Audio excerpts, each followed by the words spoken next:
Hello দর্শক ভাই বোনেরা, তো আসসালামু আলাইকুম। আপনারা সবাই কেমন আছেন? আশা করি ভালো আছেন। তো আমিও ভালো আছি। তো আজকে চলে আসলাম আপনাদেরকে শিল্পীদের উদ্দেশ্যে কিছু কিছু কথা বলবো।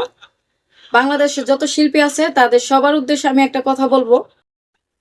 কেন ভালো ভালো শিল্পীদের কেন বাদ নাই সেটাই আপনাদের সামনে আমি তুলে ধরবো। সেটা আপনারা অবশ্যই মনোযোগ সহকারে শুনবেন, যারা শিল্পীরা আছেন, যারা শিল্পী বৃন্দরা আছেন আর কি। তো একটা জিনিস কি জানেন, আমি একজন অ্যারেঞ্জারও, আমি একজন শিল্পকলা থেকে পুরস্কার প্রাপ্ত শিল্পী। আমি বড় কথা বলতে চাই নাই, আমি তারপরে বলতেছি আপনাদেরকে। আমি শিল্পকলা থেকে পুরস্কার পেয়েছি আপনাদের দোয়ায়। একবার পুরস্কার পেয়েছি আমি শিল্পকলা থেকে। তো তার জন্য আমি এখন যে শিল্পীগুলা বের হয়েছে কত জায়গায় দেখতেছি, ফেসবুকে, ইউটিউবে, যে নৌকার মধ্যে ইয়েতে স্টেজ, কিছু কিছু শিল্পীরা আছেন ট্রলারে, ওই যে নৌকায় প্রোগ্রাম করে। নৌকা তো আপনারা চিনেন, ট্রলার তো চিনেন। তারা স্টেজ কি জিনিস তারা চিনে না, যাত্রা কি জিনিস তারা চিনে না, এগুলা না চিনা তারা জাগা এই যে প্যান্ট গেঞ্জি, 100 টাকা দামের প্যান্ট, 100 টাকা দামের গেঞ্জি, 50 টাকা দামের গেঞ্জি, এটাই ফিন্দা ফিন্দা তারা জাগা নাচ তো নাম, নাচের নাম কইরা তারা আকাম কুকাম করতে যাবো ট্রলারের ভিতরে, আমার নিজের চোখে দেখা। ঠিক আছে, আর এর জন্যই এই ভালো ভালো শিল্পীগুলা যে আছে তাদের কোনো বাদ নাই, ভালো ভালো শিল্পীগুলার কোনো বাদ নাই। আমরা আগে ট্রলার প্রোগ্রামে যাইতাম, মানে স্টেজের মতন সাজাইতো ফুল টুল দিয়া, আমরা কনসার্টের মতন প্রোগ্রাম করতাম। আর এখন যাই আর ট্রলার প্রোগ্রামও তারা নষ্ট করে দিচ্ছে, তারা তো যাত্রা কি জিনিস চিনেই না। আর এখন তাদের মূলত অ্যারেঞ্জারও লাগে না। আর আমি যখন শিল্পী নিয়ে জায়গায় জায়গায় প্রোগ্রাম করতাম, আমি একজন অ্যারেঞ্জারও শিল্পী, ঠিক আছে, আমি আবার মেয়ে নিয়ে যাইতাম জায়গায় জায়গায় প্রোগ্রাম করতাম। তো একটা জিনিস কি জানেন, আমি এক জায়গায় যেটা মূলত আপনাদের কাছে আমি বলার জন্য আসছি আপনাদের সামনে, আমি এক জায়গায় খুব ভালো ভিআইপি একটা প্রোগ্রাম আমি করতাম, খুবই ভালো, যার কোনো তুলনা নাই। স্টেজ সিস্টেম করে রিসোর্টের ভিতরে স্টেজ সিস্টেম করে কইরা প্রোগ্রামটা করে, খুবই ভালো একটা প্রোগ্রাম। কোনো আকাম আকাম কুয়াম তো দূরের কথা, কোনো মেয়েদের শরীরে টাচ হবে না, এভাবে আমি প্রোগ্রামটা করতাম। আর আপনারা হয়তো জিজ্ঞেস করতে পারেন কমেন্টের মধ্যে যে মেয়েদের পেমেন্ট কত করে বা কি। মেয়েদের পেমেন্ট আমি নিতাম মূলত 3,000 টাকা করে, মেয়ে পিছে, একটা মাথা পিছে 3,000 টাকা করে পেমেন্ট নিতাম, 3,000 টাকা করে পেমেন্ট নিতাম। তো আমি এই জায়গাটা, যে জায়গাটা প্রোগ্রাম করে আসছি, আমি এই জায়গাটার মধ্যে প্রতি সপ্তাহে প্রোগ্রাম করি। এই রিসোর্টটা খুবই ভালো একটা প্রোগ্রাম, আমার যত গেস্ট আছে, বন্ধু বান্ধব আছে, তাদের সাথে ভালো প্রোগ্রাম করি। তারপরে মেয়েরা সাথে নিয়ে গেলে মেয়েরা কি করে, ওই জায়গার লোকেদের নাম্বার নিয়ে আসে। তো নাম্বার নিয়ে আসে, আমার তো সমস্যা নাই, তোরা যাইতে পারলে যা, আমার সমস্যা। পরে ওই জায়গার 2টা মেয়ে আমার গেস্টের কমিটির একজনের নাম্বার নিয়ে আসছে, 2টা মেয়ে নিয়ে আসা।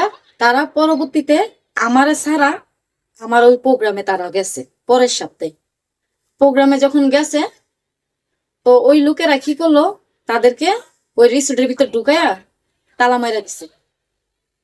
তাদেরকে আবার ফুরায় নিছে যে সবকিছু করতে হবে, নাচ গান যা আছে যাবতীয় সবকিছু করতে হবে। পরে তারা মনে হয় রাজি হয়েছে, তার জন্য তাদেরকে নিছে। আর তারা পেমেন্ট ফুরায় গেছে 2,000 টাকা করে, তারা নিজেরা সব টাকা পাইবো আর কি। আমারে যদি জানা তাহলে তো আমি টাকা 1,000 করে রাইখা দিই, তা আমার যেটা প্রাপ্ত এটা তো আমি রাখবোই, তাই না? আমি একজন অ্যারেঞ্জার, আমি এই শিল্পীগুলো নিয়ে গেলে গাড়ি ভাড়া আছে, কত খরচ আছে বিভিন্ন টাকার, আর অনেক কিছু আছে। যদি কোনো গন্ডগোল হয় তাও আমি ছাড়াই আনতে পারবো, কোনো সমস্যা হলে আনতে পারবো। ক্লাবের সদস্য, আর বিশেষ করে আমি ক্লাবের একজন সদস্য এবং কমিটি, ঠিক আছে, এই ক্লাবের একজন কমিটি আমি মূলত। তো মেয়েরা যখন গেছে নিয়ে তালা মেরা দিছে, তালা মেরা মেয়েরা সারা আলাপ কাম কুকাম কইরা ফাইরা সিরালাইছে। তারপরে এই খবরটা থানায় চলে গেছে, থানাটাও আবার কাছাকাছি ছিল পাশে। এটা আপনারা হয়তো চিনবেন, বালুকার দিকে রিসোর্টটা থানার সাথেই। রিসোর্টের নামটা সঠিক আমার মনে নাই, বলতে পারবো না। তো পরে তাদেরকে সারা রাত নির্যাতন করছে, করার পরে এই খবর 4টার আগেই থানায় চলে গেছে। থানায় গেছে পরে পরে প্রশাসনের লোক আসছে। এই ভোরবেলা প্রশাসনের লোক আইসা এই 4টা বাজে লোক আইসা তাদেরকে দইরা নিয়ে গেছে। দইরা নিয়ে যাওয়ার পরে তখন আমার 2টা শিল্পী আসছিল, কাঠ নিয়ে গেছিল নাকি, মানে শিল্পকলা কাঠ নিয়ে গেছে। তারপরে ওই 2টা শিল্পী বলতেছে যে আমার এই যে আমাদের কার্ড আছে, আমরা প্রকৃত শিল্পী। ওই 8টা শিল্পী থেকে 2টা শিল্পী কার্ড দেখাইতেছে যে আমরা প্রকৃত শিল্পী। তারপরে আমাদের ক্লাবে ফোন দিছে, পরে আমার কাছে ফোন দিছে। তো ফোন দিছে পরে আমি বলছি যে আমার শিল্পী, তো ওরা তো আর আমার বইলা যায় না, আমি কি করতে পারি বলুন তো।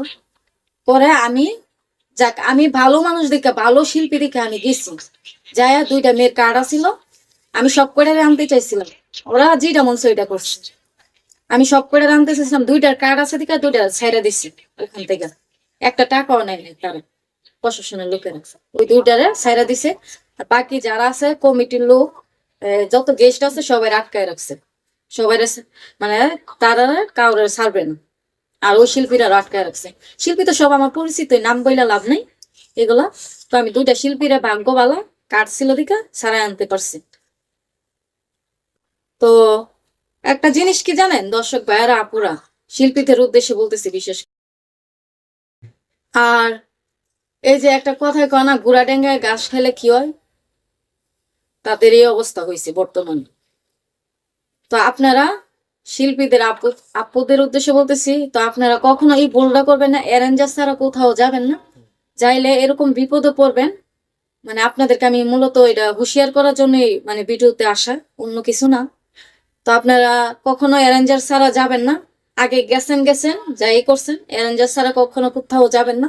যাইলে এরকম বিপদে পড়বেন, কিন্তু আপনাদেরকে উদ্ধার করার মতন কেউ থাকবে না। আর আমার মতন অ্যারেঞ্জার বহুত জায়গাতে আছে। আর ইচ্ছা করলে অন্য জায়গাও যাইতে পারেন, আমার কাছেও যাইতে পারেন। আমি একজন ক্লাবের সদস্য, কমিটি, তো আমার মাধ্যমে গেলে সেফটি থাকবেন। মানে একবারে নিশ্চিন্তা, কোনো ঝামেলা হবে না। কোনো শিল্পী যদি কাঠ নাও থাকে, আমি থাকলেই যথেষ্ট। তো দর্শক ভাই বোনেরা আপুরা, তো আমার কথাগুলো যদি সঠিক হয়ে থাকে তাহলে অবশ্যই আপনারা।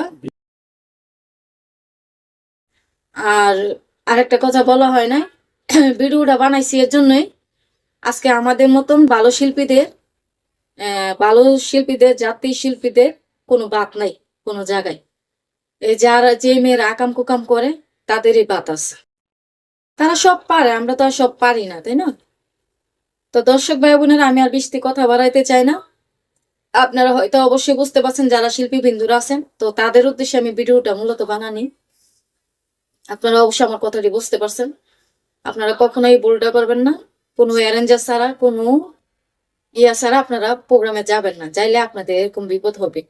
তো যদি আমার কথাটি বাস্তব হয়ে থাকে, সঠিক হয়ে থাকে, তো অবশ্যই আমার ফেসবুক পেজটা ফলো দিয়ে রাখবেন, ইউটিউব চ্যানেলটা সাবস্ক্রাইব করবেন। তো আমি আর বেশি কিছু বলবো না। তো সেই অনুযায়ী আপনারা ভালো থাকবেন, সুস্থ থাকবেন।